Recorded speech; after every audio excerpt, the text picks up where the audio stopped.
Hai guys, perkenalkan nama aku Kemangkuna Dewi dari kampus Tahan Negeri Putra Singaraja, program studi Ilmu Komunikasi semester 4B. Nah, di sini aku bakalan ngebahas salah satu isu yang lagi trending di sosial media dan yang aku bahas sekarang ini mungkin untuk 20 plus ya, untuk 20 di bawah bisa nonton. Nah, jadi aku bakalan ngebahas masalah penyebaran video syur yang diduga aktris berinisial RK. Di sini sebenarnya aku sangat menyayangkan dan sangat miris sekali.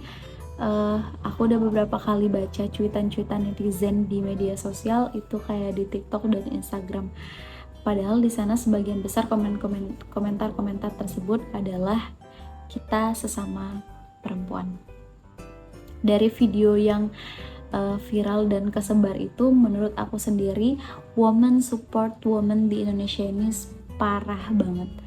Disclaimer, aku tidak membenarkan apa yang telah dilakukan oleh aktris tersebut di dalam video tersebut, tapi di sini aku lebih prihatin ke komentar-komentar netizen yang mungkin pernah melakukan hal yang sama tetapi aibnya yang tidak kesebar atau mereka bukan public figure, jadi apapun yang mereka lakukan mereka tidak akan tersorot dan beda dengan aktris salah satu aktris ini.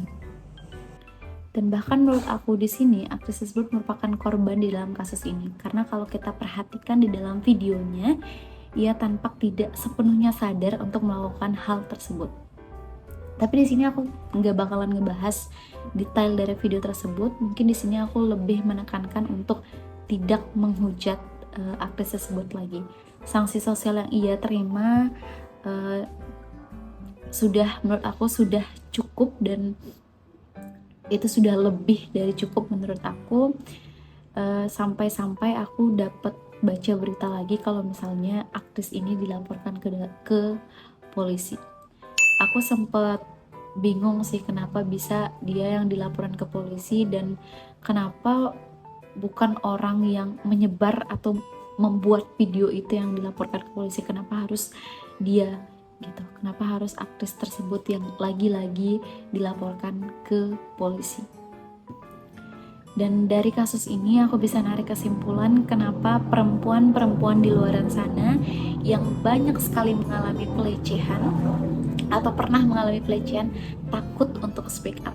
Ya karena ini, woman support woman pun sudah tidak ada gitu di Indonesia. Kalau misalnya bukan perempuan yang support kita bisa berharap apa kepada seorang laki-laki? Karena kita banyak menemukan kasus yang bahkan penyebaran video tersebut disebarkan oleh pihak laki-laki yang pernah diajak untuk berbuat asusila tersebut. Dan menurut aku orang-orang yang pernah mengalami pelecehan seksual ini takut untuk cerita ke orang luar, takut untuk speak up karena mereka pasti takut diinterogasi dan mereka takut untuk dijauhi banyak orang. Mereka takut untuk dibilang, kenapa mau? Kenapa nggak ngelawan? Berarti kalian sama-sama mau dong. Makanya jaga pakaiannya, makanya jaga tubuhnya, makanya jangan jadi cewek murahan. Dan sangat miris menurut aku, miris banget. Itu kenapa alasan perempuan di luar sana yang kena pelecehan seksual itu takut untuk cerita. Karena orang-orang sekarang untuk mendengarkan cerita pelecehan tersebut tidak untuk benar-benar didengarkan, tidak untuk benar-benar diberikan saran atau motivasi untuk lebih semangat lagi. Bahkan ada cerita lagi dari teman aku, kalau misalnya dia sempat kena pelecehan seksual dan dia bilang dia takut untuk cerita ke orang lain. Selama dia cerita ke temennya sendiri, temennya malah gosipin dia kemana-mana ke tetangganya, sampai dia sekarang takut untuk keluar rumah karena dia dicap wanita yang tidak benar.